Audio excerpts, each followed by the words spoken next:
Infinite स्टोरीवर्स में आपका स्वागत है। अगर आपको दिलचस्प कहानियां पसंद हैं, तो चैनल को सब्सक्राइब करें और बेल आइकन दबाएं ताकि कोई भी कहानी मिस न हो। एपिसोड 1 तुम्हें और भी ज्यादा दर्द होगा। नासिक। एक लड़की जो तकरीबन 18 साल की थी, सड़क पर चल रही थी। वो सड़क थोड़ी सुनसान थी और रात का वक्त था, इसलिए फिलहाल वहां पर ज्यादा शोर शराबा नहीं था। वो लड़की बहुत खुश नजर आ रही थी, खुश क्यों ना होती। आज उसका 18वां जन्मदिन था और अपने जन्मदिन की पार्टी अपनी सहेलियों को देकर वो अपने घर वापस लौट रही थी। तभी उसे ऐसा लगा जैसे कोई उसका पीछा कर रहा है। उसने अपने कदम तेज कर लिए। तभी वो लोग जो उसका पीछा कर रहे थे, उन्होंने भी अपनी स्पीड बढ़ा दी तो उस लड़की ने तुरंत पलटकर पीछे की तरफ देखा।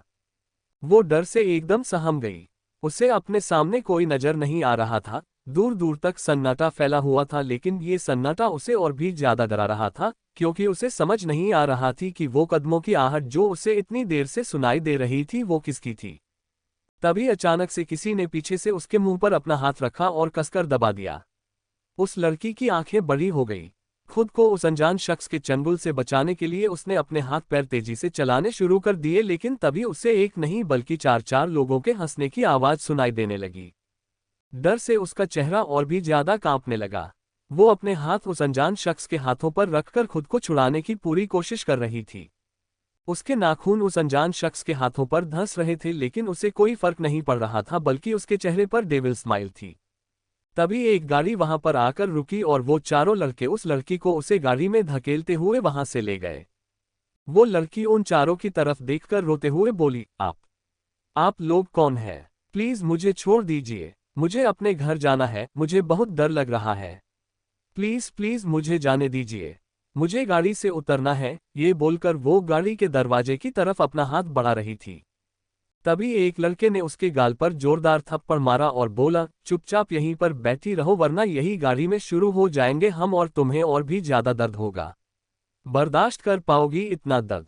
नाजुक सी तो हो। ये बोलकर वो हंसने लगा। उस लड़के की बात सुनकर उस लड़की की आंखें हैरत में फैल गई। तभी उनकी कार एक जंगल में आकर रुकी और उन लड़कों ने घसीटते हुए उस लड़की को बाहर की तरफ निकाला। वो लड़की जोरों से चिल्लाए जा रही थी, उन लड़कों के आगे रहम की भीख मांगते हुए गिड़गिड़ाए जा रही थी, लेकिन उन लोगों को उस लड़की पर बिल्कुल भी रहम नहीं आ रहा था। रो रोकर उस लड़की का बुरा हाल हो चुका था।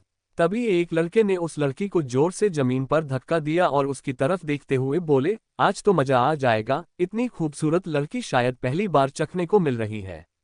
ये खूबसूरती तो सबसे पहले मैं ही चखूंगा। ये बोलकर वो अपनी शर्ट के बटन खोलने लगा था। बाकी के चारों लड़के हंसने लगे। उनमें से एक बोला, ठीक है, वैसे भी आज तेरी बारी है, तू कर मजे और हम तुझे मजे करते हुए देखेंगे। ये बोलकर अब उन सब की हंसी और भी ज्यादा तेज हो गई और वो लड़के आपस में हाई फाई करने लगे। जो लड़का अपनी शर्ट के बटन खोल रहा था, उसकी नजरें उस लड़की पर टिकी थी और वो लड़की पीछे की तरफ सरक रही थी, लेकिन वो जितना पीछे की तरफ जाती उतना ही वो लड़का उसकी तरफ बढ़ता और फिर आखिर उस लड़की का पैर जोरों से खींचकर उस लड़के ने उसे एकदम से नीचे किया और खुद उस पर झुक गया। कुछ ही पलों में उस लड़की की दर्दनाक चीखें उस पूरे जंगल में गूंजने लगी थी। वो लड़का बेरहमी से उस लड़की को नोच रहा था। उसके हाथ उसके पूरे बदन पर चल रहे थे और उस लड़की का रोम रोम दर्द में कांप रहा था। अपने हाथों से उसने अपने ऊपर झुके हुए हर एक लड़के का चेहरा बुरी तरह से नोचना शुरू कर दिया था, लेकिन जैसे जैसे वो लड़के अपनी हवस की भूख उस लड़की के जिस्म से शांत करते रहे, वैसे वैसे उसका जिस्म हिम्मत हारने लगा। वो लड़की सिर्फ अपने हाथ पैर नहीं बल्कि पूरी तरह से बेजान होने लगी। उसका रोना आसमान को भी भेदने वाला था। तकरीबन 3 घंटे वो लड़के उस लड़की को अपनी हवस का शिकार बनाते रहे और फिर आखिर में उसकी तरफ देखते हुए एक लड़का बोला, अगर ये किसी को मिल गई ना तो ऐसे ही शहर में हंगामा हो जाएगा। उसकी बात सुनकर दूसरा लड़का बोला, तो बता क्या करना है? इसका शोर ही बंद कर दे तो ना कोई हंगामा होगा और ना ही कोई हंगामा हमारे कानों को सुनेगा। तीसरा लड़का बोला, गाड़ी में माल रखा है, जाओ लेकर आओ। उसे लड़के की बात सुनकर चौथा लड़का तुरंत गाड़ी की तरफ आया और अपने हाथों में पेट्रोल का एक कैन लेकर वापस सबके बीच आया। वो लड़की जो अपने सुध बुध खोई नीचे जमीन पर गिरी हुई थी, जिसके जिस्म में अब इतनी भी जान नहीं थी कि वो अपनी जान बचाने के लिए जरा सी भी हिम्मत कर सके। उसने हल्की सी भी कोशिश नहीं की खुद को बचाने की और वो लड़के पेट्रोल से भरा हुआ कैन उस पर खाली करने लगे। आखिर में एक लड़के ने अपनी जेब से लाइटर निकाला और उसे लड़की की तरफ देखते हुए बोला, मजा तो बहुत आया, मन था ऐसा मजा कम से कम 2-4 महीने तो रोज मिले, लेकिन अगर तू बच गई तो हमारा बचना मुश्किल हो जाएगा, इसलिए गुड बाय जाने मन।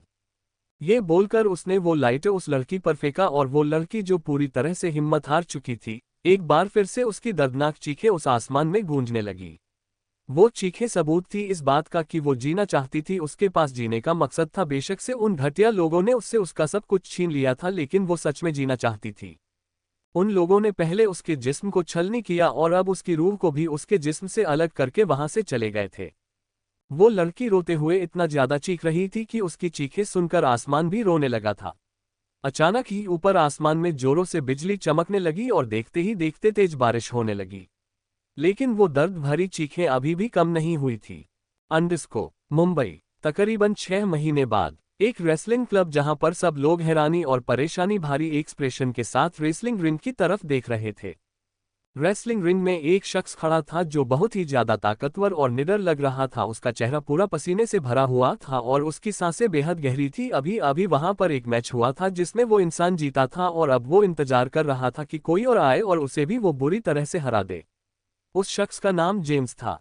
तभी बाहर की तरफ से एक शख्स आया जिसे देखते ही उस पूरे क्लब में आरवी का शोर मचने लगा। वो शख्स उस शोर को देखकर तिरछा मुस्कुराया और बोला, दिन में ये चीखें और रात में वो चीखें दोनों ही मुझे पागल करती हैं। उसके साथ चल रहा शख्स अव्वल मुस्कुराया और बोला, कभी तो सीरियस हो जाए यार। सामने जेम्स है और मुझे समझ में नहीं आता तुझे ये रेसलिंग का कीड़ा क्यों है। क्यों तू ये रेसलिंग के बिना नहीं मानता। तेरी जिंदगी में तो वैसे भी बहुत लोग आते जाते हैं जो तेरे हाथ की खुजली का इलाज करते हैं, फिर ये एक्स्ट्रा मेहनत क्यों। आरवी हंसा और बोला, जिन लोगों को मैं पैसों के लिए मारता हूं वो मेरे कस्टमर होते हैं और कस्टमर जरूरत होते हैं, लेकिन ये मेरा शौक है और शौक के आगे जरूरत का कोई वजूद नहीं होता। ये बोलकर आरवी तुरंत उस रेसलिंग रिंग के अंदर चला गया और चैलेंजिंग नजरों से जेम्स को देखने लगा। जेम्स भी सरकास्टिक नजरों से उसे देख रहा था। तकरीबन 26 से 27 साल का आरवी, हाइट 6 फुट 1 इंच, आंखें गहरी नीली, चिन की तरफ एक गहरा कट लगा हुआ था जिससे उसका चेहरा एक डेंजरस लुक देता था। टैन स्किन और हाथों में एक डायमंड का कड़ा और डायमंड रिंग्स, क्योंकि काम ही वो स्मगलिंग का करता था, डायमंड, ड्रग्स और इलीगल वेपन्स की स्मगलिंग। जैसे ही रेफरी ने 3 काउंट किए और सीटी बजाई, जेम्स तुरंत से आरवी की तरफ आया और उसके चेहरे पर एक पंच जड़ दिया। आरवी हंसा और बोला, चल शुरुआत तेरी तरफ से, इसे खत्म मैं करूंगा। ये बोलकर उसने जोर से जेम्स के चेहरे पर मुक्का मारा। जेम्स थोड़ा पीछे की तरफ लड़खड़ा गया। अगले ही पल वो तुरंत आरवी की तरफ आया और एक बार फिर से उसके चेहरे पर पंच जड़ने लगा, लेकिन इस बार आरवी ने उसे मौका ही नहीं दिया। वो लगातार एक के बाद एक जेम्स को पंच मार रहा था, कभी उसके कंधे पर तो कभी उसकी गर्दन पर। जेम्स बुरी तरह से हार रहा था। उसे एक भी मौका नहीं मिल रहा था आरवी से बदला लेने का। तभी उसने अपनी मुट्ठी को कसकर जकड़ा तो उसकी उंगली में पहनी हुई रिंग ऊपर की तरफ उभर गई। उस रिंग पर एक नुकीला पत्थर लगा था जिसे जेम्स ने अपने दूसरे हाथ से थोड़ा सा रगड़ा तो वो और भी ज्यादा तीखा हो गया और ऊपर की तरफ उभर गया। आरवी उन चीखों को सुन रहा था जो पूरे हाल में गूंज रही थी और उनमें ज्यादातर चीखें लड़कियों की थी जो उसका नाम ले लेकर चिल्लाई जा रही थी। हर तरफ आरवी गूंज रहा था। जेम्स जो गुस्से से आरवी को देख रहा था, अपनी हार से तिलमिलाते हुए उसने तेजी से अपने कदम आरवी की तरफ बढ़े और आरवी जो अपनी आंखें बंद किए रेसलिंग रिंग में खड़ा था, उसके करीब आते ही उसने अपनी मुट्ठी को जोर से आरवी की गर्दन पर मारा तो वो नुकीला पत्थर आरवी की गर्दन के अंदर धंस गया और खून का फुहारा छूट पड़ा। जैसे ही जेम्स ने अपने हाथ में पहनी हुई रिंग से वो नुकीला पत्थर आरवी की गर्दन पर मारा, उसकी गर्दन से खून का फुहारा छूट पड़ा और साथ ही साथ आरवी की आंखें भी खुल गई। उसने अपनी दहकती हुई लाल आंखों से जेम्स की तरफ देखा और अगले ही पल उसने जेम्स की गर्दन पर अपना हाथ रखा और उसे धकेलते हुए पीछे की तरफ लेकर जाने लगा। जेम्स दर्द से तड़प उठा। आरवी की नसें इस वक्त ऊपर की तरफ उभरी हुई थी और उसका चेहरा बुरी तरह गुस्से से कांप रहा था। जेम्स पीछे की तरफ हुआ और पीछे रस्सियों से लग गया। वो आरवी से अपनी गर्दन छुड़ाने की कोशिश कर रहा था, लेकिन आरवी ने उसकी गर्दन इतनी ज्यादा कसकर पकड़ी हुई थी कि इस वक्त अगर बेशक से 4-5 लोग आकर भी आरवी को उससे अलग करते तो आरवी अलग नहीं होता। आरवी उसकी तरफ देखते हुए बोला, आरवी को सब कुछ बर्दाश्त है लेकिन धोखा बिल्कुल भी नहीं। आरवी मतलब रहम वोहरा, और जो लोग रहम वोहरा को धोखा देते हैं उन पर रहम बिल्कुल भी रहम नहीं करता। ये बोलते हुए उसने अगले ही पल जेम्स की गर्दन को मरोड़ दिया तो एक खतरनाक आवाज के साथ जेम्स की बॉडी नीचे की तरफ गिरी। इस वक्त पूरा हॉल आरवी की आवाज से गूंज रहा था और आरवी अपनी सर्द नजरों से जेम्स की लाश की तरफ देख रहा था। लोगों ने आरवी को जेम्स को मारते हुए देखा तो उनका चिल्लाना एकदम से बंद हो गया था और वहां पर पूरा सन्नाटा छा गया था। तभी आरवी सबकी तरफ देखते हुए बोला, अगर किसी में दम है तो आकर बेशक से सीने पर गोली चला जाए, मैं मरता हुआ भी उसे सैल्यूट करके जाऊंगा, लेकिन अगर किसी ने धोखे से जरा सी मुझे खरोच भी पहुंचाई तो रहम सिर्फ मेरा नाम है, रहम का कतरा भी नहीं मुझमें। ये बोलकर आरवी तुरंत वहां से बाहर की तरफ आ गया। जैसे ही वो रिंग से बाहर निकला, अव्वल तुरंत उसके पास आया और बोला, यार ये तूने क्या किया? सबके सामने ऐसे मर्डर करने की क्या जरूरत थी? एक बार पीछा छोड़ देता उसका, बाद में अकेले में निपटा देते। तुझे भी पता है इस वक्त तेरे नाम का कितना हंगामा मचा हुआ है हर जगह। अभी वो बोल ही रहा था कि आरवी ने उसे अपनी गहरी नजरों से देखा और बोला, बकवास बंद करेगा या फिर जुबान हलक से खींच लूं? अव्वल तुरंत बोला, तू चल मेरे साथ, हम लोग घर चलते हैं। वैसे भी अभी वो बोल ही रहा था कि उसने आरवी की नजरों को खुद पर से हटते हुए देखा। आरवी सामने खड़ी लड़की की तरफ देख रहा था जिसने व्हाइट कलर की शॉर्ट लेंथ ड्रेस पहनी हुई थी और आरवी को देखते हुए अपने बालों पर अपना हाथ बहुत ज्यादा सेडक्टिव वे में चला रही थी। आरवी ने उसकी तरफ अपनी दोनों उंगलियों से इशारा किया तो वो लड़की तुरंत आरवी के पास आए। आरवी ने उसे ऊपर से नीचे एक नजर देखा और फिर उसे पीछे की तरफ धक्का दिया तो वो लड़की दीवार से लग गई। कौन थी वो लड़की जिसका 6 महीने पहले हुआ रेप? कौन है रहम वोहरा जो है इतना खतरनाक? एपिसोड 2 वर्जन लड़की ही क्यों चाहिए? Mumbai wrestling club. पूरा हाल खचाखच लोगों से भरा हुआ था, लेकिन जिस तरफ आरवी था वहां पर ज्यादा लोग नहीं थे। एक लड़की दीवार से लगकर खड़ी थी और आरवी उस पर झुका हुआ उसे किस कर रहा था। अव्वल उन दोनों की तरफ देखते ही रह गया। आरवी के हाथ उस लड़की की कमर पर चल रहे थे और वो लड़की भी उसके चेहरे को अपने हाथों में थामे उसे पूरा रिस्पांस दे रही थी। अव्वल उन दोनों की हरकत देखकर अपने माथे पर अपना हाथ रखते हुए बोला, यार एक तो ये कहीं पर भी शुरू हो जाता है, इसे पता भी है आज हमें कितने इंपॉर्टेंट काम पर जाना है, लेकिन फिर भी इसकी हरकतें बंद नहीं होती। ये बोलते हुए वो अपने आसपास देख रहा था। अगर कोई आरवी को यूं देखता तो अगले ही दिन आरवी के नाम की हेडलाइंस पूरे मीडिया में छाई होती। अभी अव्वल सोच ही रहा था कि वो क्या करे, तभी उसका फोन बजने लगा। ये फोन बहुत इंपॉर्टेंट था। उसने आरवी के बिल्कुल करीब जाकर अपना फोन उसके सामने किया तो फोन की आवाज सुनकर आरवी जो उसे लड़की को किस किया जा रहा था उसने अपने होंठ उसके होंठों से हटाए और फोन की तरफ देखने लगा। फोन पर फ्लैश हो रहे हैं नंबर को देखकर उसकी भौहें तन गई। उसने तुरंत उस लड़की को छोड़ दिया। फिलहाल उसे किसी अर्जेंट काम की वजह से वहां से जाना पड़ रहा था, इसीलिए वो उस लड़की की तरफ देखकर मुस्कुराया और बोला, वजिन हो? वो लड़की तुरंत अपना सिर हाँ में हिलाते हुए बोली, ऑफकोर्स, तुम्हारे अलावा कभी किसी की तरफ नजर उठाकर भी नहीं देखा मैंने। ये बोलते हुए वो सैडिक्टिव एक्सप्रेशन से आरवी को देखते हुए उसके पास आने लगी थी। तभी आरवी ने उसे देखते हुए कहा, होटल सनरूफ रूम नंबर 501 रात को 11 बजे। ये बोलकर वो तुरंत वहां से बाहर की तरफ निकल गया। कुछ देर बाद आरवी और अव्वल दोनों गाड़ी में बैठे थे और अव्वल आरवी की तरफ देखते हुए बोला, एक बात पूछूं तुझसे, अगर बुरा ना माने तो? आरवी अपने फोन पर कुछ करते हुए बोला, अगर इतनी फट रही है तो पूछ क्यों रहा है? अव्वल हंसा और बोला, क्योंकि पूछे बिना रहा नहीं जाएगा। आरवी बिना एक्सप्रेशन के बोला, बोल, बता क्या चुल मच रही है? अव्वल उसकी तरफ देखकर मुस्कुराया और बोला, तुझे वर्जन लड़की ही क्यों चाहिए होती है? आई नो तुझे अलग अलग लड़कियों के साथ रात बिताना पसंद है, लेकिन वजन ही क्यों? उसकी बात सुनकर आरवी के चेहरे पर डेविल एक्सप्रेशन आ गए। वो अपने होठों को हल्का सा तिरछा कर बोला, क्योंकि जिसे पहले किसी और ने हाथ लगाया हो उसे आरवी हाथ लगाए, ये आरवी के गुरूर की तौहीन है। ये बोलते हुए अब आरवी ने अपनी कमर में लगी हुई पिस्टल निकाली और उसे लेकर कार से बाहर निकला। उनकी गाड़ी हाईवे से जंगल की तरफ निकलते हुए रास्ते पर आकर रुकी थी। एक ट्रक सामने की तरफ से आया जिसका ड्राइवर गौर से सामने देख रहा था और इस वक्त उसका चेहरा पसीने से भरा हुआ था। ऐसा लग रहा था जैसे उसे डर लग रहा हो, सुनसान रास्ते से नहीं बल्कि किसी इंसान से, और वो भी खतरनाक इंसान से। उसका ट्रक बेहद स्पीड में था, लेकिन अचानक ही उस ट्रक की ब्रेक लगी। उसके सामने एक के बाद एक 3-4 गाड़ियां लगातार आकर रुकी थी और उन गाड़ियों में से कुछ लोग निकलकर सामने रास्ते पर फैल गए थे। वो शख्स कोई और नहीं आरवी के बॉडीगार्ड्स थे, जिन्हें आरवी अपने बॉडीगार्ड के काम पर कम और किसी की बॉडी को डेड बॉडी बनाने के काम पर ज्यादा लगाता था। वो अपने बॉडीगार्ड्स को अपने साथ बहुत कम रखता था, लेकिन जब कोई इंसान अपनी औकात पर आ जाए तो उसे भी अपनी औकात का शो ऑफ करना ही पड़ता था। एक गाड़ी से आरवी बाहर निकला। बाहर निकलते ही उसकी नज़र उस ट्रक की ड्राइविंग सीट पर बैठे हुए ड्राइवर पर थी। उसने इशारा किया तो एक गार्ड ने जल्दी से जाकर ट्रक का दरवाजा खोला और उस शख्स को गिरेबान से पकड़कर नीचे की तरफ खींचा। तभी एक गाड़ी वहां पर और आकर रुकी और उसमें से अव्वल बाहर निकला। अव्वल बाहर निकलते ही सबसे पहले आरवी के पास आया तो आरवी ने शातिर मुस्कुराहट से उसे देखा और बोला, कहा था ना मैंने तुमसे कि हर कुत्ता वफादार नहीं होता। अव्वल अपना सर हल्का सा झुकाकर बोला, बिल्कुल सही कहा था तूने, 2 पैकेट गायब है।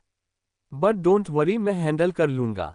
आरवी उसके बिल्कुल करीब आया और फिर अपने होठों को हल्का सा तिरछाकर बोला, जब हैंडल टूट जाए तो हैंडल करने जैसा कुछ रहता नहीं। इससे पहले कि मैं इसका हैंडल ही तोड़ूं, जाओ इसे हैंडल करो।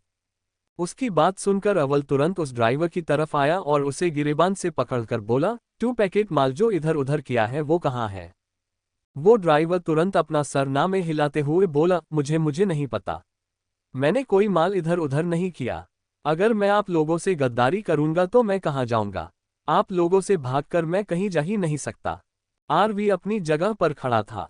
वो अपनी पॉकेट में हाथ डाले उसके करीब आया और बोला, ये बात तो तूने सही कही कि तू हमसे भागकर कहाँ ही जाएगा। सिर्फ एक नर्क है जहां तू जा सकता है और आरवी नर्क में गए लोगों को भी वहां से खींच कर ले आता है, तो तू तो अभी तक उसके दरवाजे पर भी नहीं पहुंचा। ये बोलकर उसने अव्वल के हाथों से उसका गिरेबान पकड़ा और एक जोरदार पंच उसके चेहरे पर जड़ दिया। वो ड्राइवर दर्द से चिल्लाया। वो ट्रक ड्राइवर लड़खड़ा कर पीछे की तरफ हो गया था, लेकिन जल्दी ही उसने खुद को संभाला और बोला, तुम चाहो तो पूरा ट्रक चेक कर सकते हो।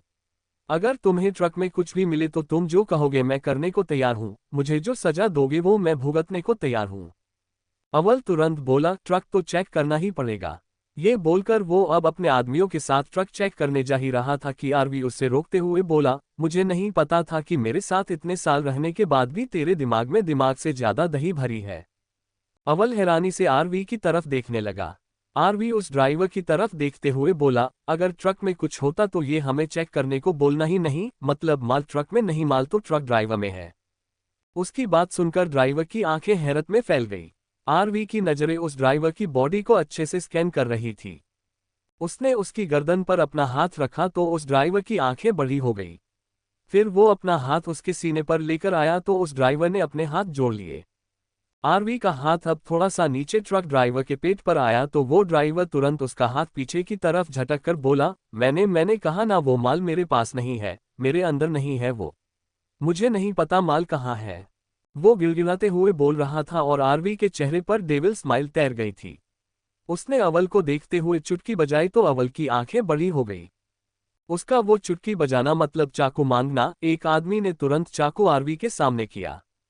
आरवी ने उस ड्राइवर की तरफ देखते हुए कहा, नशे की एक डोज भी ज्यादा हो जाए तो लोग नरक में पहुंच जाते हैं और तूने तो पूरा ड्रग्स का पैकेट ही अपने अंदर गटक कर लिया। आरवी की बात सुनकर उस आदमी का चेहरा डर से कांपने लगा। वो तुरंत वहां से भागने लगा, लेकिन आरवी ने साइड में ही रखा हुआ पत्थर अपने पैर से उछाला तो वो पत्थर जाकर उस ड्राइवर के पैरों पर लगा और वो जोर से नीचे जमीन पर गिरा। गिरते ही वो एक बार फिर से दर्द से कराह उठा। आरवी उसके पास आया और मुस्कुराते हुए बोला, सही कहते हैं लालच बहुत बुरी बला है। ये बोलकर उसने जोर से अपने हाथ में पकड़ा चाकू उस आदमी के पेट पर मारा। उस आदमी के पेट पर स्टिचेस के निशान थे और अभी वहीं पर खून का फुहारा छूट पड़ा और वो आदमी दर्द से चिल्लाया। उसका पूरा चेहरा पसीने से भर चुका था और चेहरे की नसें ऊपर तक उभर गई थी। आरवी ने अब वो चाकू साइड में फेंका और जहां वो चाकू उसने घुसेड़ा था वहां पर अपना हाथ रखकर उसने उस आदमी की स्किन को खींच लिया तो वो आदमी दर्द से तड़प उठा। वो बहुत बुरी तरह कांप रहा था और आरवी का पूरा हाथ खून से लथपथ हो चुका था। आखिर उसके हाथ में कुछ पैकेट जैसा आया जिसके अंदर जो चीज थी वो साफ दिखाई नहीं दे रही थी क्योंकि वो पन्नी पूरी खून से लथपथ थी। वो नज़ारा देखकर अव्वल ने भी अपना चेहरा घुमा लिया था और बाकी सब के चेहरे पर भी डर झलकने लगा था, लेकिन आरवी का चेहरा एकदम एक्सप्रेशनलेस था। उसने वो पैकेट उस आदमी के बिल्कुल चेहरे के करीब की और बोला, तुझे क्या लगा था कि तू मुझे बेवकूफ़ बनाएगा और मैं बन जाऊंगा? मेरी शक्ल पर कुछ लिखा हुआ है क्या? ये बोलकर उसने उस पैकेट को अपने आदमी की तरफ बढ़ाया तो वो आदमी तुरंत उस पैकेट को लेकर वहां से साइड हट गया। अव्वल उसके पास आया और बोला, उसका क्या करना है? पेट का ऑपरेशन करवाना है या फिर कहीं इसे न रखी?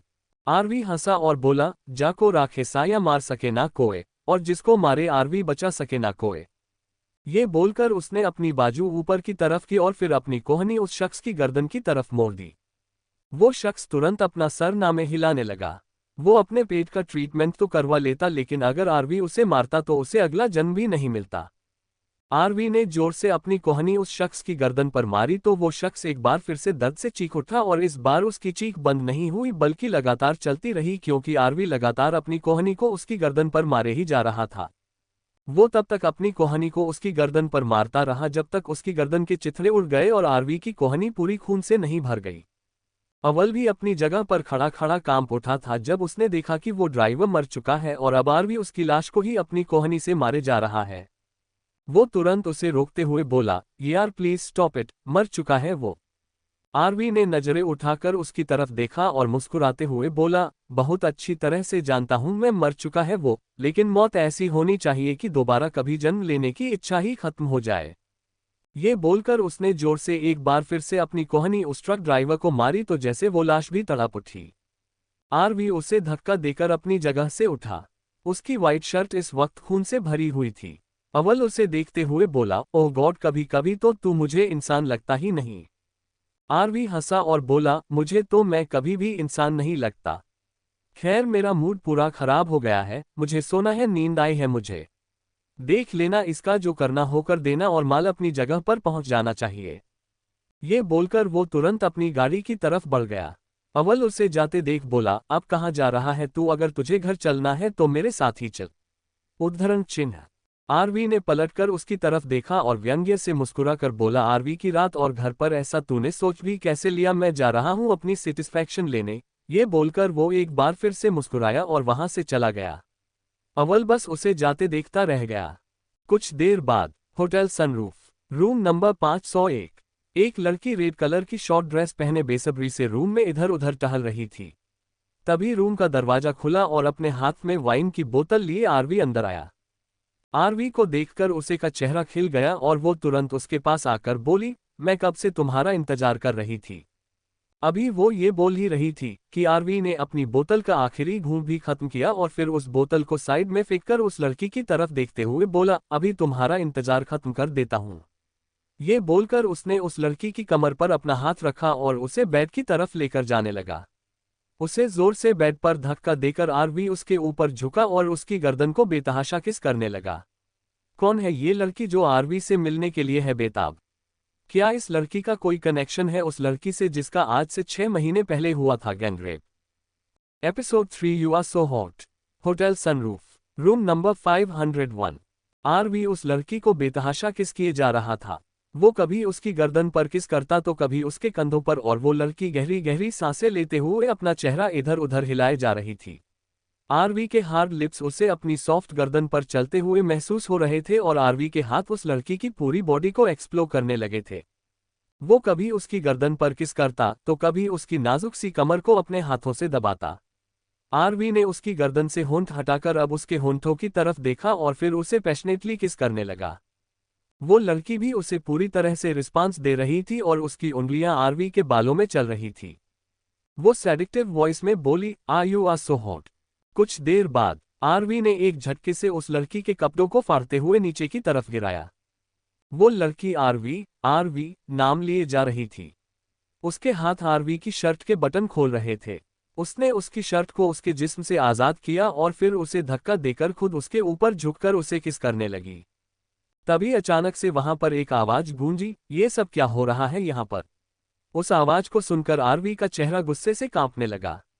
उसे कोई डिस्टर्ब करे तो उसका मन करता था कि वो सामने वाले की जान ले ले। वही वो आवाज सुनकर बेड पर लेटी हुई लड़की आंखें बड़ी हो गई थी, जैसे वो इस आवाज को बहुत अच्छी तरह से पहचानती हो। दरवाजे पर खड़ी लड़की अंदर आते हुए बोली, ये सब तुम क्या कर रही हो कृषा? आरवी जो बेड पर लेटी हुई लड़की कृषा के ऊपर से हट चुका था, वो गुस्से से दरवाजे पर खड़ी हुई लड़की की तरफ देखने लगा, जिसने अपने सिर पर दुपट्टा ओढ़ रखा था और चेहरा भी पूरी तरह से कवर कर रखा था। वो उसे देखते हुए गुस्से बोला, who the hell are you? और तुम्हारी हिम्मत कैसे हुई मुझे डिस्टर्ब करने की? तुम अंदर कैसे आए? दफा हो जाओ यहां से। ये बोलते हुए आरवी का चेहरा गुस्से से कांप रहा था, लेकिन वो लड़की बिना आरवी से डरे बेड के पास आए और उसने कृषा का हाथ पकड़कर उसे ऊपर की तरफ खींचा। कृषा गुस्से से उसे देखने लगी और बोली, तुम यहाँ क्या करने आए हो? तुम्हारी हिम्मत कैसे हुई यहाँ पर आने की, हम दोनों को डिस्टर्ब करने की? वो लड़की कोई और नहीं कृषा की बहन जुनून थी। वो परेशान होते हुए बोली, यही तो मैं तुमसे पूछना चाहती हूँ कृषा कि तुम ये सब क्यों कर रही हो? मैं बहुत अच्छी तरह से जानती हूँ तुम्हारा यहाँ पर आने का मकसद क्या है, लेकिन ये बहुत गलत है। तुम चलो मेरे साथ। कृषा अपना हाथ छुड़ाते हुए बोली, मैं तुम्हारे साथ कहीं नहीं जाऊंगी। जुनून भी तुरंत बोली, मैं तुम्हें अपने साथ लेकर ही जाऊंगी। आरवी गुस्से से बोला, ये सब क्या हो रहा है?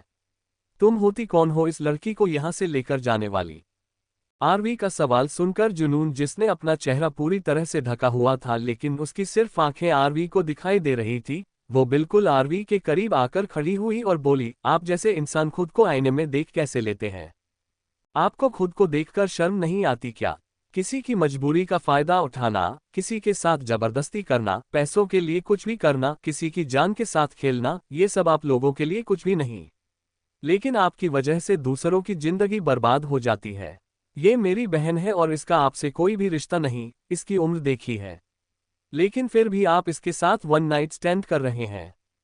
एक पल के लिए जैसे आरवी उसकी आंखों में घुसा गया, लेकिन फिर फौरन संभल कर गुस्से से चिल्लाते हुए बोला, ओह रियली? शर्म मुझे आनी चाहिए या तुम्हारी बहन को? मैं इसके पास नहीं गया था, ये खुद मेरे पास आई थी। जुनून थोड़ी शांत लेकिन गहरी आवाज में बोली, इसका आपके पास आने का कारण भी आप ही हैं। अगर आप जैसे लोग जो दूसरों की मजबूरी का फायदा उठाते हैं वो थोड़ा सुधर जाए ना, तो सामने वाला मजबूर होकर आपको अपना फायदा उठाने ही ना दे। आरवी गुस्से से गरजते हुए बोला, मेरे सामने बकवास मत करो। जुनून भी उसकी आंखों में आंखें डालकर बोली, आइंदा अगर आपने कभी मेरी बहन के आसपास आने की भी कोशिश की ना, तो मैं आपको छोड़ूंगी नहीं। ये बोलकर उसने एक बार फिर से कृषा का हाथ पकड़ा और उसे खींचते हुए वहां से ले गई। आरवी बस उन दोनों की तरफ देखता ही रह गया।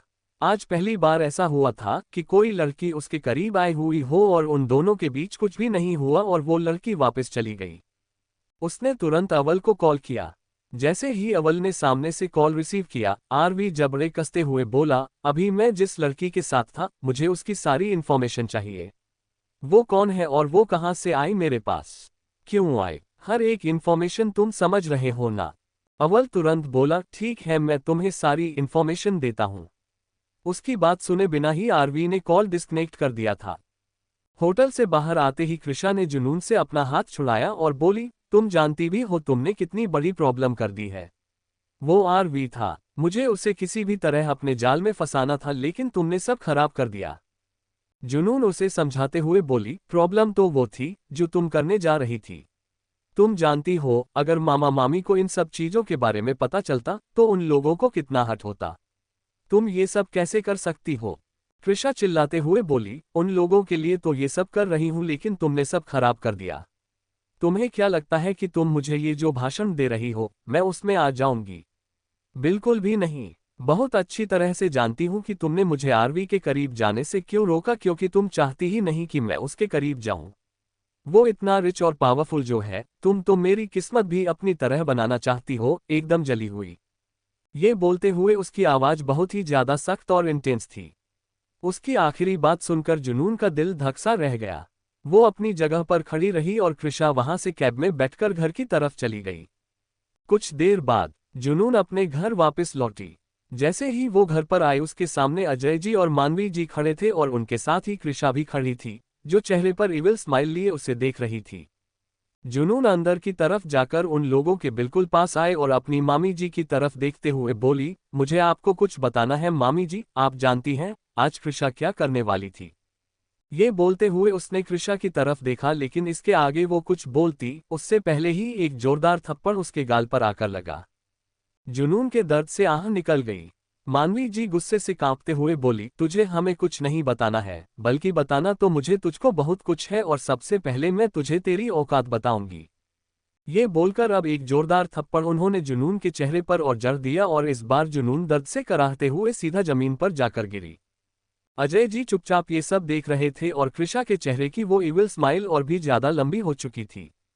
मानवी जी जुनून के पास आकर गुस्से से कांपते हुए बोली, तेरी हिम्मत भी कैसे हुई मेरी लड़की के साथ इतनी घटिया हरकत करने की? तू उसे जबरदस्ती आरवी के पास लेकर जा रही थी। ताकि वो आरवी मेरी बेटी के साथ कुछ गलत करे और तू इसे हमारे सामने गलत और खुद को हमारे सामने एकदम सती सावित्री साबित कर पाए। ये तो मेरी बेटी वहां से भाग निकली, वरना तू आज उसकी हालत भी अपने जैसी कर देती। एक बात मेरी कान खुलकर सुन ले, तुझे शौक होगा लड़कों के साथ गुलछर्रे उड़ाने का, मेरी बेटी को नहीं है। मानवी जी की बात सुनकर जुनून की आंखें हैरत में फैल गई। उसने तो कृषा को बचाया था, यहाँ तो कृषा ने उस पर ही इतना घटिया इल्जाम लगा दिया।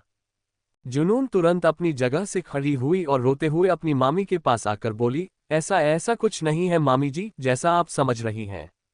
मैं तो बल्कि वहां पर कृषा को बचाने गई थी। आप जानती नहीं है कृषा क्या करने वाली थी।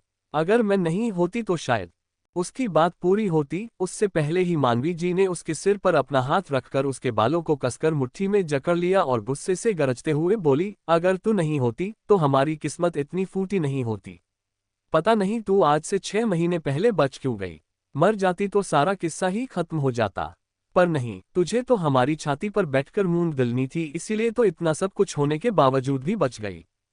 ये बोलकर उन्होंने एक झटके में जुनून को छोड़ दिया और जुनून उनकी बात सुनकर बस उनकी तरफ देखती ही रह गई। गुस्से से कांपती हुई मानवी जी अपने कमरे में चली गई और उनके पीछे पीछे अपने कमरे में उन्हें संभालने के लिए अजय जी चले गए। कृषा जुनून के पास आए और बोली, तो कैसा लगा। जुनून रोते हुए बोली, ये तुमने बिल्कुल सही नहीं किया कृषा। कृषा गुस्से से बोली, ओ रियली, मैंने कुछ सही नहीं किया और तुमने जो मेरे साथ किया वो क्या था। तुम्हें क्या लगता है कि तुम महान बनोगी और मैं तुम्हें बनने दूंगी। बिल्कुल भी नहीं। तुमने मेरा प्लान फेल किया और मैंने तुम्हारे प्लान की धज्जियां उड़ा दी जो तुम मेरे अगेंस्ट बना रही थी कि मुझे मेरे मॉम डैड की नजरों में गिरा दो और खुद महान बन जाओ। अब बैठी रहो यहाँ पर आंसू बहाती। ये बोलकर कृषा भी तुरंत वहां से चली गई और जुनून सच में वहीं पर खड़ी बस रोती रह गई। वो तो बस इतना चाहती थी कि कृषा किसी दबाव के चलते किसी लड़के के साथ ऐसी वैसी हरकत ना करे जो उसकी जिंदगी खराब कर दे, और यहाँ पर उसे ही मरने की बद्दुआ तक दे दी गई। सुबह का वक्त, मानवी निवास के अंदर मानवी जी किचन के दरवाजे पर खड़ी जोरों से चिल्लाए जा रही थी। किचन के अंदर गैस काउंटर पर जुनून खड़ी खाना बना रही थी। उसने अपना सिर ढका हुआ था। मानवी जी चिल्लाते हुए बोली, पता नहीं किस मनहूस वक्त में तू इस घर में आए। दोपहर के 1 बज चुके हैं लेकिन अभी तक तुझसे खाना नहीं बना। क्या जब पूरी दोपहर बीत जाएगी तब खाना परोसोगी? पर खाना बनाएगी कैसे? ध्यान तो सारा दिन आवारागर्दी में रहता है। तभी वहां पर अजय जी आए और बोले, क्यों गुस्सा कर रही हो मानवी? अरे बना लेगी वो आधा घंटा लेट सही, तुम जाओ, जाकर मुझे कुछ पैसे निकाल कर दो। मैं सोच रहा हूँ कृषा के लिए थोड़े गहने बनवा ले, उसकी शादी में काम आ जाएंगे। मुझे तो डर लग रहा है कि कहीं उस आरवी की नज़र हमारी बेटी पर ना चली गई हो, अगर वो उसे पीछे पड़ गया तो। मानवी जी अजय जी की बात सुनकर तुरंत बोली, नहीं नहीं, ऐसी बात मत कीजिए अजय जी, ऐसा कुछ नहीं होगा। आप एक काम कीजिए, जल्दी से जल्दी कृषा की शादी फिक्स कर दीजिए, इससे पहले कि इस घटिया लड़की की वजह से हमारी बेटी की जिंदगी खराब हो। आप उसके हाथ पीले कर दीजिए। ये बोलकर वो वहां से अंदर जाने लगी। तभी बाहर का दरवाजा टूटने की बड़ी भयंकर सी आवाज आई। अगले ही पल गोली चली और गोली चलने की आवाज पूरे घर में गूंज गई। मानवी जी और अजय जी अपनी जगह पर खड़े खड़े कांप गए और हैरानी से एक दूसरे की तरफ देखने लगे। ऐसा लग रहा था जैसे उनके आसपास ही कहीं बम ब्लास्ट हुआ हो। तभी अजय जी की नज़र अपने सामने खड़े आरवी पर गई। उसे वहां पर देखकर उनके पैरों तले जमीन खिसक गई। क्यों आया है आरवी मानवी निवास? क्या है उसके इरादे? क्या इस बार वो कृषा के साथ कर लेगा मनमानी? एपिसोड 4 जुनून फैंसी आरवी के ट्रैप में। मानवी निवास। आरवी को अपने सामने देखकर मानवी जी और अजय जी दोनों के पैरों तले जमीन खिसक चुकी थी। वहीं दूसरी तरफ किचन में खड़ी जुनून भी गोली चलने की आवाज सुनकर कांपने लगी थी। मानवी जी और अजय जी अपनी अपनी जगह पर खड़े कांप रहे थे और उनकी नज़र सामने आरवी पर थी, जो बड़ी ही सर्द नजरों से उन्हें देख रहा था। उसके साथ ही अवल खड़ा था और पीछे 1-2 आदमी और थे। आरवी चेहरे पर हल्की सी मुस्कुराहट लिए अजय जी के पास आया और बोला, कहाँ जा रहे हो चच्चा? जरा मुझसे मिलकर तो जाओ। अजय जी कांपते हुए बोले, मैं कहीं नहीं जा रहा था, और तुम यहाँ? आरवी मुस्कुराया और बोला, मुझे तो यहाँ पर आना ही था। अब आपने बात ही ऐसी कर दी कि आपसे मिले बिना मैं रह ही नहीं पाया। तो बताओ जरा चच्चा जान, कि पैसे देने का मूड है या नहीं? मानवी जी चुपचाप आरवी और अजय जी को देख रही थी। अजय जी कांपती हुई आवाज में बोले, मेरे पास तुम्हें देने के लिए पैसे नहीं है। अगर होते तो मैं तुम्हारे आदमी को ही दे देता। मैं खुद कर्ज में डूबा हुआ हूं। जब भी मेरे पास पैसे होंगे तब मैं तुम्हें तुम्हारे पैसे लौटा दूंगा। आरवी हंसा और बोला, आपके पास पैसे सारी उम्र नहीं होंगे। तो क्या मैं सारी उम्र आपसे वसूली नहीं करूंगा? बिल्कुल भी नहीं। 6 महीने के लिए मैंने आपको पैसे दिए थे और 6 महीने हो गए। 50 लाख रुपए लिए थे आपने मुझसे, जिसका 6 महीने का ब्याज बनता था सिर्फ 1 लाख, पर अब 4 महीना का ब्याज भी उसमें जोड़ना है, तो टोटल पैसे हो गए 2 करोड़ रुपए। 2 करोड़ रुपए का जिक्र सुनकर ही मानवी जी की आंखें फटी की फटी रह गई थी। अजय जी तुरंत बोले, लेकिन इतने पैसे कैसे बन गए? अगर हिसाब से देखा जाए तो मैंने तुम्हें सिर्फ 52 लाख देने हैं। आरवी हंसा और बोला, देने तो आपने मुझे सिर्फ 51 ही थे। बाकी का तो इन 4 महीने का ब्याज है। अब जल्दी से पैसे दो, वरना गोली मारते वक्त मैं आदमी औरत नहीं देखता। ये बोलते हुए उसने मानवी जी की तरफ देखा तो उनकी रूह कांप उठी। वो तुरंत बोली, अजय जी सच बोल रहे हैं, उनके पास पैसे नहीं है। अगर पैसे होते तो वो तुम्हें जरूर दे देते। हमारा यकीन करो, हमने अपनी बेटी की शादी के लिए तुमसे कर्ज लिया था, लेकिन अभी तक तो उसकी शादी भी नहीं हुई है। आरवी तुरंत बोला, चलो मान लिया तुम लोगों के पास पैसे नहीं है, लेकिन और बहुत कुछ है तुम लोगों के पास जो तुम मुझे देकर अपना कर्ज चुका सकते हो। उसकी बात सुनकर अजय जी और मानवी जी के चेहरे का रंग उड़ गया। अंदर किचन में खड़ी जुनून चुपचाप बाहर की बातें सुन रही थी। वहीं दूसरी तरफ त्रिशा, जो अपने रूम में थी, अपने मॉम डैड को आरवी की गन पॉइंट पर देखकर बहुत ज्यादा डर गई थी और वहीं पर छिपकर सबकी बातें सुन रही थी। वो डरते हुए बोली, ओह गॉड, कहीं ये आरवी मेरी कल वाली पोल न खोल दे। अगर इसने मॉम डैड को सब बता दिया तो बहुत बड़ी प्रॉब्लम हो जाएगी। उधर दूसरी तरफ अजय जी डर से कांपते हुए बोले, हमारे पास तुम्हें देने के लिए सच में कुछ नहीं है। तुम्हें शायद कोई गलतफहमी हो गई। उसकी बातें सुनते हुए आरवी के चेहरे पर डेविल स्माइल थी। अब उसे अजय जी से पैसे तो चाहिए ही नहीं थे। वो तो यहाँ पर कृषा को लेने आया था, जो उसकी जिद बन गई थी, क्योंकि आज तक कभी ऐसा नहीं हुआ था कि कोई लड़की आरवी के बिस्तर पर आए और आरवी उसे यूं ही जाने दे। वो मुस्कुराया और बोला, आपने क्या कहा कि आपने मुझसे पैसे लिए अपनी लड़की की शादी के लिए? और अभी तक आपकी लड़की की शादी हुई नहीं है ना? यही कहा ना आपने मुझे? अजय जी और मानवी जी ने तुरंत अपना सिर हाँ में हिलाया। आरवी अब तिरछी नजरों से उन्हें देखते हुए बोला, आपकी लड़की कहाँ है? अजय जी और मानवी जी की आंखें बड़ी हो गई। अजय जी तुरंत बोले, क्यों लड़की के बारे में क्यों पूछ रहे हो? देखो, अगर उससे कोई गलती हुई है तो उसे बच्ची समझकर माफ। उद्धरण चिन्ह। आरवी उनकी बात पूरी होने से पहले ही बोला, आपने लड़की की शादी के लिए मुझसे पैसे लिए, लेकिन आपकी लड़की की शादी तो हुई ही नहीं ना, तो अब मेरे पैसों की भरपाई आपकी लड़की करेगी। जल्दी से बताओ लड़की कहाँ है? जब पैसे हो तो अपनी लड़की को ले जाना, तब तक तुम्हारी लड़की हुई हमारी। ये बोलकर आरवी डेविल हंसी हंसने लगा। दरवाजे से लगकर खड़ी कृषा की आंखें हैरत में फैल गई। उसे समझ नहीं आ रहा था कि अब वो क्या करे। अगर उसका प्लान कामयाब हो जाता तो वो आरवी की गर्लफ्रेंड बनती, लेकिन यहाँ तो वो उसे उठाकर लेकर जा रहा था और ऐसे में तो न जाने वो उसका क्या ही हाल करता। अजय जी भी आरवी की बात सुनकर और भी ज्यादा कांपने लगे थे। वो ऐसे कैसे कृषा को आरवी को सौंप सकते थे? तभी मानवी जी के दिमाग में कुछ आया और वो जल्दी से किचन की तरफ भागते हुए बोली, भाग जा बेटी, तू यहाँ से भाग जा।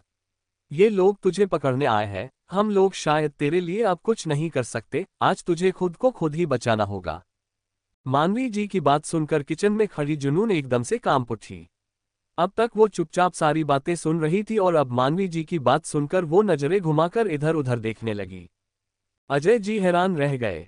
उन्हें समझ में नहीं आ रहा था कि मानवी जी किचन की तरफ भागते हुए क्यों ये बोल रही है, जबकि कृषा तो अंदर है, लेकिन फिर अगले ही पल उन्हें सब समझ आ गया। किचन के अंदर खड़ी जुनून मानवी जी की बात सुनकर हैरान थी कि उसे भागने के लिए क्यों कहा जा रहा, लेकिन मानवी जी की बात बिना समझे भी उसने भागना ही सही समझा। वो तुरंत किचन की दूसरी तरफ बने दरवाजे की तरफ भागने लगी, लेकिन आरवी के आदमियों ने तुरंत उसे पकड़ लिया और खींचते हुए बाहर की तरफ ले आए। आरवी के एक आदमी ने मानवी जी को पकड़ लिया था। आरवी तिरछी मुस्कुराहट के साथ उन्हें देखते हुए बोला, डोंट वरी, आपकी बेटी का ख्याल मैं बहुत अच्छे से रखूंगा। अगर अपनी लड़की की जान प्यारी हो या उसे सही सलामत वापस लाना हो तो पैसे लेकर ब्लैक मून विला पहुंच जाना। आरवी के आदमियों ने जुनून के हाथों को पकड़ा हुआ था और जुनून पूरी तरह से अपने दुपट्टे में ढकी हुई थी। आरवी उसके पास आया और बिना उसका दुपट्टा हटाए ही बोला, आखिर तुम अब एक बार फिर से मेरे बिस्तर पर जा ही रही हो। तुम्हें क्या लगा तुम आरवी के साथ खेल खेलोगे और आरवी को पता नहीं चलेगा? अब तुम्हारे खेल में तुम ही फंस गई। अब देखता हूं तुम्हें कौन बचाता है। अव्वल जल्दी से आरवी के पास आया और बोला, ये क्या कर रहा है तू? यहां पर पैसे लेने आया है या फिर लड़की? आरवी ने नजर घुमाकर उसकी तरफ देखा और बोला, मैं बंदा मारते वक्त दोस्त दुश्मन भी नहीं देखता। जुनून बुरी तरह डरी हुई थी लेकिन वो खुद को छुड़ाने की कोशिश नहीं कर रही थी और ना ही चीख चिल्ला रही थी। भले ही कृषा ने उसके साथ कितनी ही बदसलूकी क्यों ना की हो लेकिन वो उसे आरवी के चंगुल में फंसते हुए नहीं देख सकती थी। आरवी को ये सब थोड़ा अजीब तो लग रहा था लेकिन उसने ज्यादा गौर नहीं किया। जुनून का चेहरा आरवी को दिखाई नहीं दे रहा था और ना ही उस लड़की को देखने में आरवी को कोई इंटरेस्ट था। आरवी के आदमियों ने जुनून को गाड़ी में डाला और वो गाड़ी वहां से ब्लैक मून विला के लिए निकल गई। आरवी और अव्वल दोनों अजय और मानवी जी को गुस्से भरी नजरों से देखकर वहां से चले गए। उनके जाने के बाद अजय जी और मानवी जी ने राहत की सांस ली। अजय जी कुछ देर बाद मानवी जी की तरफ देखते हुए बोले, ये आपने क्या किया? मानवी जी तुरंत बोली, मैंने क्या किया है? कुछ भी तो नहीं। अजय जी बोले, आपने जुनून को आरवी के साथ भेज दिया। मानवी जी जल्दी से बोली, तो और मैं क्या करती? हमारी कृषा को उसके साथ भेजती। तभी कृषा भागते हुए वहां पर आए और बोली, क्या आप मुझे उनके साथ भेजने वाले थे डैड? अजय जी जल्दी से बोली, ऐसा बिल्कुल भी नहीं है। मैं तुम्हें कहीं भी नहीं भेजने वाला। तुम बेटी हो मेरी, तो मैं भला तुम्हें ऐसे किसी गैंगस्टर के हाथ कैसे दे सकता हूं? अजय जी जल्दी से बोली, ऐसा बिल्कुल भी नहीं है।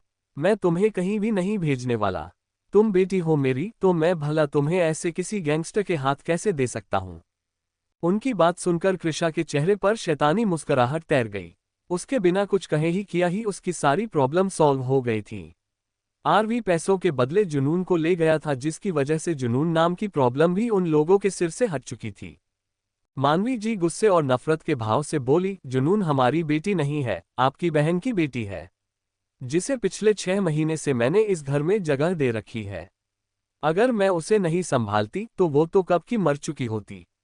वैसे भी वो लड़की किसी काम की नहीं है, कभी शादी तो उसकी होगी नहीं। अगर 2-4 रातें कोई उसके साथ बिता भी लेगा तो उसे कौन सा फर्क पड़ने वाला है। वैसे भी बहुत मजे ले चुकी वो अपनी जिंदगी में। मानवी जी की बात सुनकर अजय जी उसे देखते रहे और कृषा तुरंत मानवी जी के गले लग गई।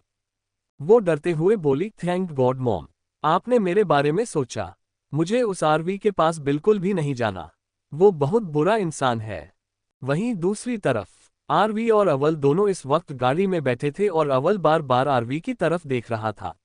आरवी अपने फोन पर कुछ कर रहा था लेकिन उसे अव्वल की नजरें खुद पर महसूस हो रही थी। वो तुरंत बोला, जल्दी बोल, क्या बोलना चाहता है? अव्वल थोड़ा हिचकिचा कर बोला, तू उस लड़की के साथ जबरदस्ती तो नहीं करेगा ना?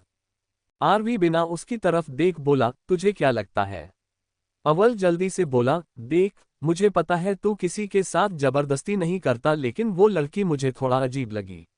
अगर कोई भी किसी लड़की को जबरदस्ती अपने साथ लेकर जाएगा तो वो लड़की चीखेगी चिल्लाएगी लेकिन उस लड़की ने आवाज तक नहीं निकाली और उसके बाप ने भी उससे यूं ही तुझे दे दिया।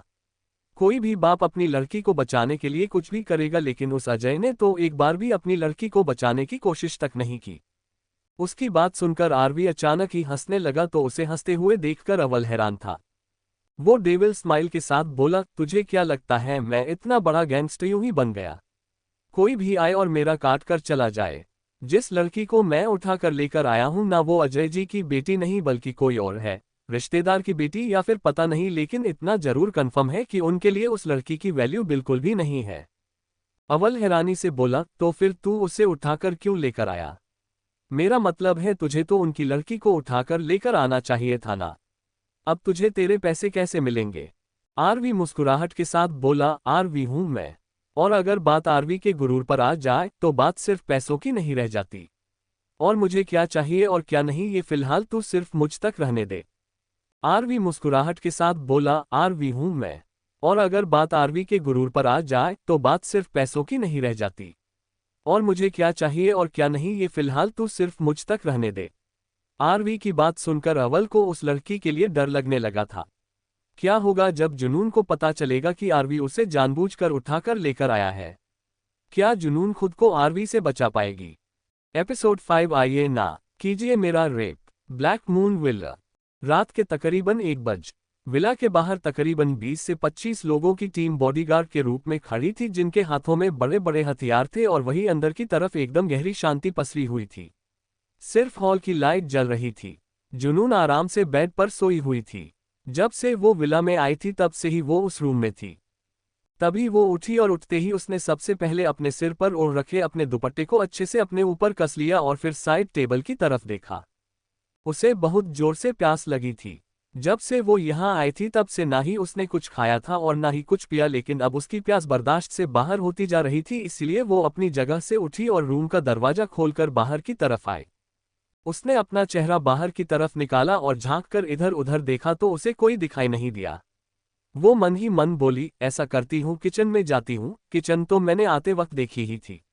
वहां से पानी ले आती हूँ, पानी पी लूंगी तो शायद दोबारा नींद आ जाए, लेकिन अगर नहीं पीऊंगी तो नींद भी नहीं आएगी।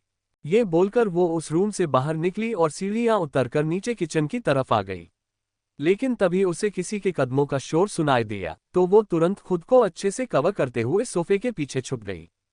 तभी एक लाइट वहां पर और ऑन हुई और वो शख्स जो वहां पर अभी अभी आया था, वो इधर उधर अपना चेहरा घुमाते हुए बोला, कौन कौन है यहाँ पर? वो शख्स कोई और नहीं बल्कि वरुण था। वरुण जो उस विला में ही रहता था और आरवी का बहुत खास दोस्त था। आरवी, वरुण और अव्वल तीनों ही उस विला में रहते थे और आरवी एक तरह से उनका दोस्त भी था और बॉस भी। तभी पार्किंग एरिया में एक गाड़ी आकर रुकी और उस गाड़ी में से आरवी बाहर निकला। उसके कदम हल्के हल्के लड़खड़ा रहे थे, जिससे साफ पता चल रहा था कि उसने ड्रिंक की है। गाड़ी में आते वक्त वो ड्रिंक ही कर रहा था। जुनून को अपने आदमियों के साथ विला में भेजकर वो खुद एक पार्टी अटेंड करने गया था।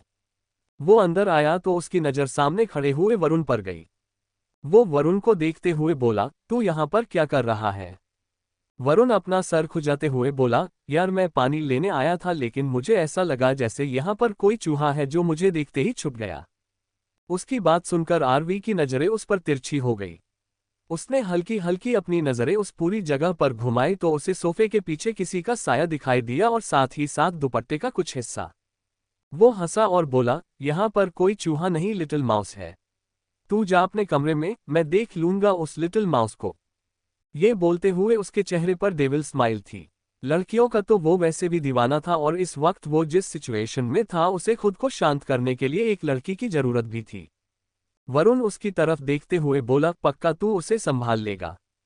आरवी मुस्कुराया और बोला, तू जा रहा है या फिर तुझे अपने तरीके से भेजूं? उसके बोलते ही वरुण वहां से गायब हो गया। उसके जाते ही आरवी सीधा जिन उनके पास आया। वो अभी भी जुनून को कृषा समझ रहा था। जुनून ने जैसे ही उसे अपने आसपास महसूस किया, वो तुरंत अपनी जगह से उठी और गुस्से से देखते हुए बोली, मेरे करीब मत आना। आरवी उसकी तरफ देखते हुए बोला, क्यों? मैं तुम्हारे करीब क्यों ना आऊं? कल रात को तो तुम बड़े अपने जलवे दिखा रही थी, मेरे सामने अपना एटीट्यूड दिखा रही थी, मेरे सामने जुबान चल रही थी, और अब तुम मुझे छिप रही हो। तुम तो बड़ी जल्दी हार मान गई लिटिल माउस। उद्धरण चिन्ह। उसकी बात सुनकर जुनून थोड़ा हैरान हुई। अब तक वो यही सोच रही थी कि शायद आरवी को पता ही नहीं कि वो गलती से उसे उठा लाया है, लेकिन अब उसकी बातों ने उसे हैरत में डाल दिया था। वो तुरंत बोली, आप मुझे गलत समझ रहे हैं। उसकी बात पूरी होती उससे पहले ही आरवी ने तुरंत उसे अपनी गोद में उठाया और बोला, बिल्कुल सही कहा तुमने, मैं ही तुम्हें गलत समझ रहा हूँ। कल रात तुमने मेरा मूड ऑफ कर दिया था। मैंने सोचा कितनी संस्कारी लड़की है जो अपनी बहन को मुझसे बचा कर ले गई, लेकिन अब जाकर समझ में आया कि तुम तो बड़ी चालाक निकली। मेरे आदमियों ने गलती से तुम्हें उठा लिया, लेकिन तुमने तो उफ तक नहीं की। कहीं ऐसा तो नहीं कि तुम खुद चाहती थी कि मेरे आदमी तुम्हें उठाकर लेकर आए? कहीं तुम्हें अपनी बहन से जलन तो नहीं हो रही थी कि वो मेरे साथ रात बिता रही है और तुम मेरे करीब भी नहीं आ पा रही? उसकी बात सुनकर जुनून एकदम सुन्न रह गई। वो गुस्से से बोली, खबरदार अगर कोई फालतू बकवास की तो। ये बोलते हुए वो गुस्से से आरवी को देख रही थी कि अचानक ही आरवी ने उसे अपनी गोद में उठा लिया। जुनून यहाँ से भागना चाहती थी, लेकिन पहले उसे कमरे में बंद रखा गया और अब आरवी ने जब उसे अपनी बाहों में उठा लिया तो उसे ऐसा लगा जैसे वो किसी आग में खड़ी हो। उसकी आंखों के सामने कुछ सीन घूम गए। उसकी आंखों से आंसू बहने लगे और वो आंसू जब उसके होठों तक आए तो आरवी तिरछा मुस्कुराकर बोला, अरे तुम तो रोने लगी लिटिल माउस, ऐसे नहीं रोते हैं। मुझे तो लगा तुम काफी बोल्ड होगी, लेकिन तुम तो उसकी फुसकी बॉम्ब निकली। पर कोई बात नहीं, थोड़ा बहुत पेन होगा, पर मैं हूं ना। मैं संभाल लूंगा तुम्हें, और सिर्फ एक रात की तो बात है, उसके बाद तो तुम यहां से जा सकती हो। मैं तुम्हें कुछ नहीं कहने वाला, क्योंकि आरवी एक लड़की को सिर्फ एक ही बार हाथ लगाता है, ना वो किसी और की यूज्ड चीज यूज करता है और ना ही अपनी। ये बोलते हुए उसके चेहरे पर एक अलग ही एटीट्यूड नजर आ रहा था। उसकी बातें सुनकर जुनून का दिल अब और भी ज्यादा डरने लगा था। उसने आरवी से खुद को छुड़ाने की कोशिश करते हुए कहा, देखिए प्लीज आप ऐसा मत कीजिए। आपको आपके पैसे मिल जाएंगे, आप प्लीज मेरे साथ ऐसा कुछ भी मत कीजिए प्लीज। आरवी उसे अपनी गोद में उठाकर अपने रूम में लेकर आया और उसे बेड पर लिटाया। वो बेड पर लेटी हुई भी बुरी तरह से कांप रही थी। वो तुरंत ऊपर उठने को हुई तो आरवी उसके ऊपर झुका और उसके आसपास अपने हाथ रखकर उसके चेहरे के बिल्कुल करीब होकर बोला, क्या हुआ? डर लग रहा है? मैंने कहा ना, तुम्हें डरने की जरूरत नहीं है। देखो, अगर उस बूढ़ा बूढ़ी को तुमसे प्यार होता तो वो तुम्हें मेरे पास भेजते ही नहीं, और अगर उसने तुम्हें मेरे पास भेज ही दिया है तो तुम भी उनके और अपने के कर्मों की सजा भुगतो। कल रात तुमने अपनी सो कॉल्ड बहन को तो बचा लिया, लेकिन आज तुम्हें मुझसे कोई नहीं बचा पाएगा। कल तुम खुद मेरे सामने आई थी और आज मैं तुम्हें अपने पास लेकर आया हूं, और अब तो तुम आरवी के बेड पर आ चुकी हो, तो अब तो जब तक आरवी तुमसे सेटिस्फाइड नहीं हो जाता तब तक तुम यहां से कहीं नहीं जा सकती। ये बोलकर उसने उस लड़की की गर्दन पर अपने होंठ रखे जो उसे हल्की हल्की दिखाई दे रही थी। लेकिन वो जगह बहुत कम थी, बिल्कुल नाम मात्र, क्योंकि उसकी गर्दन और उसके कंधे उसके दुपट्टे से ढके हुए थे। आरवी ने उसके चेहरे पर आए हुए दुपट्टे को हल्का हल्का साइड किया और धीरे धीरे उस लड़की का चेहरा उसके सामने आने लगा। जैसे जैसे वो दुपट्टा हट रहा था वैसे वैसे आरवी के चेहरे पर एक अलग ही मुस्कुराहट आ रही थी, क्योंकि वो लड़की बहुत ज्यादा खूबसूरत थी। इतनी कि चांद के सामने अगर खड़ी हो तो चांद का गुरूर टूट जाए। जब आरवी ने उस लड़की का दुपट्टा उसके चेहरे से हटा दिया तो पूरी तरह से उसका चेहरा उसके सामने था, और उसे देखते हुए आरवी हैरान रह गया। वो चिल्लाते हुए पीछे हटा और गुस्से से बोला, ये क्या है? What the hell is this? जुनून तुरंत अपनी जगह पर उठकर बैठी और बोली, क्या हुआ, इतना डर क्यों गए? कल रात आप कृषा के साथ ये सब कुछ करने वाले थे और आज मेरे साथ करने की कोशिश कर रहे हैं। तो कीजिए ना वो सब जो आप करना चाहते हैं, पर शायद अब आपका मूड और भी ज्यादा खराब हो गया होगा ना। पर आपके लिए ये सब इतना भी बुरा नहीं होगा। वैसे भी आप कौन सा कोई नॉर्मल इंसान है जिसके अंदर दिल हो? आप लोगों के तो दिल पत्थर होते हैं। लोगों के जिस्मों और उनके दिल से खेलने तो आपका शौक होगा। जिस्म फिर बेशक से जला हुआ क्यों ना हो। आरवी गुस्से से कांपते हुए बोला, माइंड योर लैंग्वेज। बोलने से रहा हूं, इसका मतलब ये नहीं कि कुछ भी बोलोगी। जुनून गुस्से से बोली, अच्छा, और अगर मैं चुप ना हूं तो क्या करेंगे आप? जबरदस्ती करेंगे मेरे साथ? एक बात मेरी कान खोलकर सुन लीजिए, अगर आपने मुझे हाथ भी लगाया ना तो। उसकी धमकी सुनकर अब आरवी के चेहरे की एक्सप्रेशंस बदल गए। वो तुरंत उस पर झुका और बोला, ओह रियली? तो तुम मुझे रोकोगी? तुम आरवी को रोकोगी? मैं भी देखता हूं तुम मुझे कैसे रोकती हो। ये बोलकर वो उसकी गर्दन पर झुकने लगा। जुनून ने उसे जोर से धक्का दिया और बोली, दूर हो जाए मुझसे। आरवी उसके धक्के के लिए तैयार नहीं था। वो हल्का सा पीछे हो गया। जुनून तुरंत बेड से उठी और वहां से दरवाजे की तरफ जाने लगी। आरवी ने उसका हाथ कसकर पकड़ा और उसे वापस खींच लिया। वो गुस्से से चिल्लाते हुए बोला, आज तक किसी लड़की ने बिना आरवी को सेटिस्फाई किए बेड से उठने की कोशिश नहीं की है, तुम्हें भी मुझे सेटिस्फाई तो करना ही होगा लिटिल माउस। जुनून गुस्से और तकलीफ के मिले जुले भाव से बोली, कितने बेशर्म हैं आप, मेरा जला हुआ जिस्म देखकर भी आपको फर्क नहीं पड़ा। आरवी व्यंग्य से बोला, बेशक से कुछ भी कहो, वैसे भी जली सिर्फ गर्दन से हो ना तो वो हिस्सा छोड़ दूंगा, लेकिन आज तो वो होकर ही रहेगा जो मैं तुम्हारे साथ करना चाहता हूं।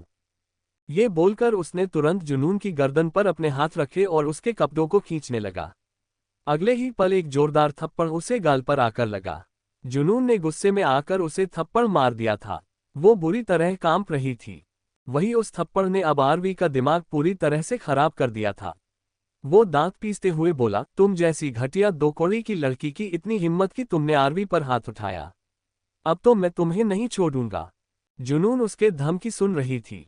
वो एक गहरी सांस लेकर बोली, आपको जबरदस्ती करनी है ना मेरे साथ? ठीक है, अब कीजिए मेरे साथ जबरदस्ती। जो मेरे साथ हुआ है उसके बाद अब आप क्या ही कर लेंगे। ये बोलकर उसने खुद अपने कपड़ों पर अपना हाथ रखा और अगले ही पल अपने कपड़ों को जोर से खींच दिया तो उसकी कुर्ती के 2 टुकड़े हो गए और आगे वाला हिस्सा पूरी तरह से नीचे सरक गया। जैसे ही आरवी ने उसे देखा, उसके पैरों तले जमीन खिसक गई। जुनून की पूरी बॉडी जली हुई थी। उसकी बॉडी पर जगह जगह जलने के निशान थे और दिखने में वो काफी बदसूरत सी लग रही थी। आरवी उसकी तरफ देखकर कांपती हुई आवाज में बोला, ये क्या? जुनून लड़खड़ाती हुई आवाज के साथ बोली, क्या हुआ? अब आप रुक क्यों गए? कीजिए ना जबरदस्ती, अब आप अपनी जगह पर खड़े देख क्या रहे हैं? आरवी अभी भी अपनी जगह पर खड़ा खड़ा कांप रहा था। वो जो इंसानों को जिंदा लाश बनाने से पहले हल्का सा भी नहीं कांपता था, अब उसे अपने जिस्म से जान निकलती हुई महसूस हो रही थी। जुनून व्यंग्य से हंसी और बोली, मुझे पता ही था मुझे देखकर आपके होश उड़ जाएंगे। भला एक जली हुई लड़की के साथ कौन ही कुछ करना चाहेगा? कौन उसके करीब आएगा? कोई भी नहीं। आप क्या, अगर जिन लोगों ने मेरी ये हालत की है ना, मैं उनके सामने भी दोबारा जाऊं तो वो लोग भी मुझे हाथ तक नहीं लगाएंगे, क्योंकि उन्हें तो बर्बाद करने के लिए खूबसूरत लड़कियां चाहिए होगी। लेकिन कभी सोचा है आपने कि आप जैसे गैंगस्टर, आप जैसे पावरफुल इंसान जब हम जैसी लड़कियों के साथ जबरदस्ती करते हैं, उन्हें जिंदा जला देते हैं, तो हमारे साथ क्या होता है? हम लड़कियां इंसान तो रह ही नहीं जाती, हमें हमारे घर वाले भी किसी चीज की तरह इधर उधर फेंकते रहते हैं। हमें कोई इज्जत भरी नजरों से तो देखता ही नहीं। अगर कोई देखता है तो तरस भरी नजरों से या फिर हवस भरी नजरों से। आप बताएं, आप मुझे कौन सी नजरों से देखना पसंद करेंगे? मैं तो पहले ही जिंदा लाश हूं। अब आप ये बताएं कि क्या आप एक लाश का रेप करना चाहेंगे? वैसे मुझे नहीं लगता आपको इस चीज में कोई प्रॉब्लम होगी। आप जैसे इंसानों के लिए सामने वाला जिंदा होता ही कब है? तो आइए ना मेरे पास, कीजिए मेरा रेप। वैसे भी एक रेपिस्ट के लिए तो सिर्फ अपनी हवस मायने रखती है न, और कुछ तो उससे दिखाई ही नहीं देता। अभी वो बोल ही रही थी कि एक जोरदार थप्पड़ उसके गाल पर आकर लगा। आरवी गुस्से से कांप रहा था और उसका हाथ हवा में था। जुनून ने अपने गाल पर अपना हाथ रख लिया और अपनी नमी भरी आंखों से आरवी की तरफ देखती रही।